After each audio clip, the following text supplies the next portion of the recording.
Bəli, bəli, qardaş, böyük an biri. Neçəmcə? Üçüncü ay, üçüncü an biri. Cümə, Araz, balıq. دوستان جای مناسب برای لنسر توری، جای روان و عریض رودخانه است که باید به جاهای عمق بیشتر بندازی.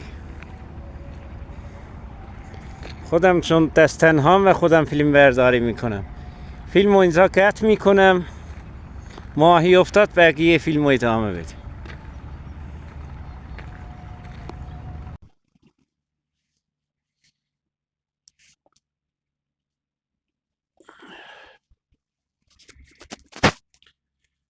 دوستان وقتی که میان طبیعت، لطفاً چوب و درخته های دوروبر آراس سایه و هر چای دیگر را نکنید. چوب بیاورید و داخل پتوخ آتش درست کنید تا آتش سوزی درست نکنید. اینم گلاب ماهیگیری، اونم گلاب ماهیگیری. با این بالغ میگیریم، با اینم ماهی میگیریم.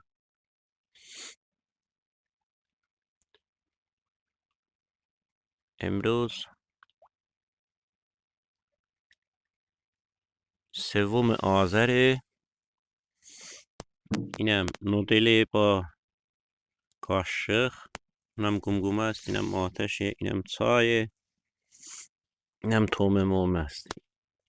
انشالله یه ماهی درست بگیریم، فیلمشو بذارم اینجا. نگرفتم هم اینجا چای میخورم دیگه. دیگه خورش میخورم.